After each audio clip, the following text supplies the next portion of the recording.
Hi, I'm Tara. I am going to give a short Dharma talk today on Aparigraha. Aparigraha comes from the Yoga Sutras. It is one of the yamas, which is a moral restraint, which is included in the 8 limbs of yoga. I have been attracted to this idea of aparigraha for quite some time, many years now. I keep coming back to studying it and learning about it and listening to other talks about it. I think the reason is that I struggle with the idea of letting go of my idea of what makes a good life or what makes me happy. And aparigraha really means non-grasping, non-possessiveness, allowing ourselves to let go of not just material desires and needs and wants, but also letting go of what we think life should be or could be. So the Yoga Sutra 2.39 actually states that when we practice aparigraha, we actually experience freedom. So it is a very powerful practice, but again, it is a practice. So I know that the times in my life where I feel that I've been able to practice aparigraha more easily are in situations, for example, when we're camping, or when we're in a new place where I have no expectations of what should be happening or unfolding, and I feel this deep joy and connection with where I am. And it's the same thing with camping. So when you strip away all the extra material possessions and connect with the environment that you're in and also with the people around you, even the simplest of activities like simple foods or swimming in the ocean just feel so much better because your mind is not full of all the things that you could acquire to make it an even more perfect situation. So these moments of like camping, like I said, or traveling, help us to connect with what aparigraha is. So then how do we bring that into our daily lives? How do we learn to practice aparigraha in all that we do so that we can experience freedom and indeed connection with our greater potential? So yoga helps us to practice aparigraha. Yoga helps us to step onto the mat, practice the stillness and the silence, stay in our bodies. Our bodies can teach us to tap into what we're experiencing here. Yoga is not a competition. We don't need to make the perfect pose. We are trying to connect with what is right here in this moment. We're trying to still our minds by basically clearing out all of the extra. So there is a popular movement right now for a more minimalist, simple lifestyle. Everyone's heard of Maria Kondo's Tidying Up book, The Art of Tidying Up. And we are probably, many of us, experiencing this same idea of how can I make my life better by appreciating less, by having less, by acquiring less, and by grasping less. So it's this idea of not constantly grasping for more and more and more. So once our basic needs are met, there's no reason or chance to acquire more possessions or more experiences, or to try to experience things the way we think they should be. So the simple life can make us feel more connected, which is amazing.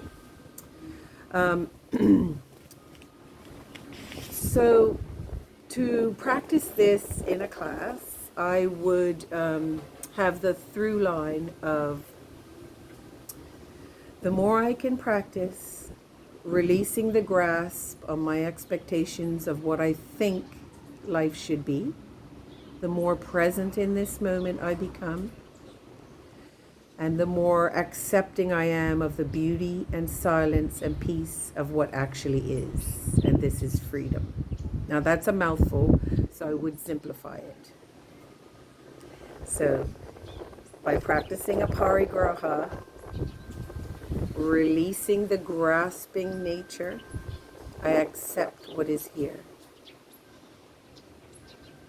I connect with this moment.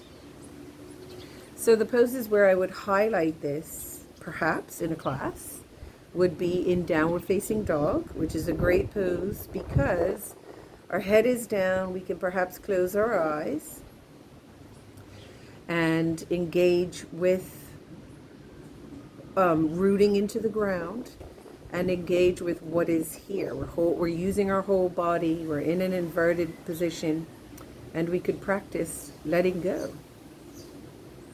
and feeling our body in this position. Another position where I would practice this is child's pose. Child's pose is excellent. It's the one I would do is balasana, where your hands are by your feet and you're basically in a prayer position. Many religions practice their prayer in this position.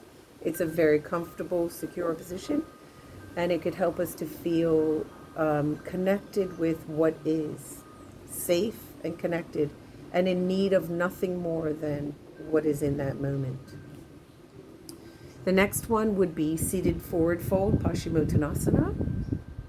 Again, by folding forward, like in Uttanasana, but on the ground a little more secure, we could come inside and basically accept how we're feeling in that position.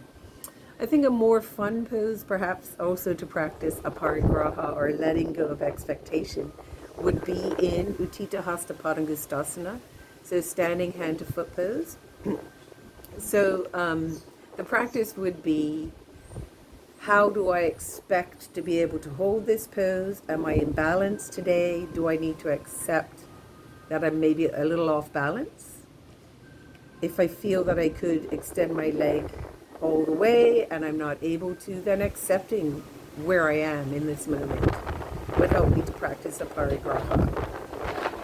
Another one could be in pyramid pose. Again, it's more of a balancing pose. It does require a little more strength than, say, child's pose or balasana.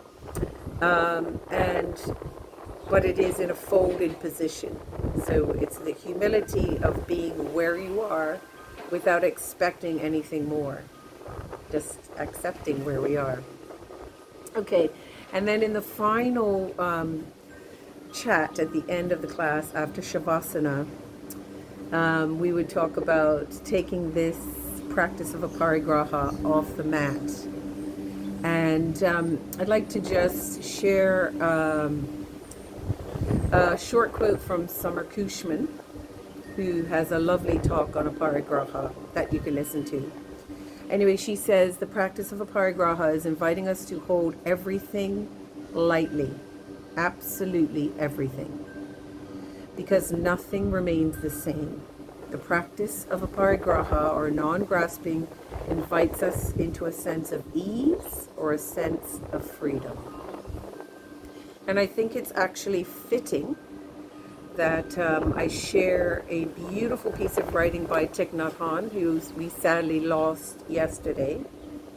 And this is the ultimate act of Aparigraha. It's acceptance of death. It's a beautiful piece of writing. This body, he says, no death, no fear. So Thich Nhat Hanh, this body is not me. I am not caught in this body. I am life without boundaries. I have never been born, and I have never died. Over there, the wide ocean and the sky with many galaxies all manifests from the basis of consciousness. Since beginningless time, I have always been free. Birth and death are only a door through which we go in and out. Birth and death are only a game of hide and seek. So smile to me and take my hand and wave goodbye. Tomorrow we shall meet again, or even before. We shall always be meeting again at the true source, always meeting again on the myriad paths of life.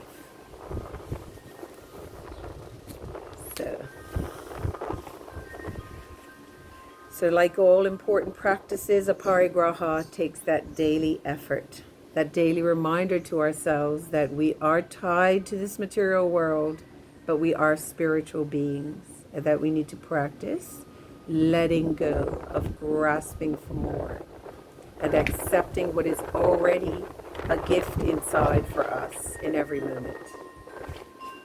Thank you. Namaste.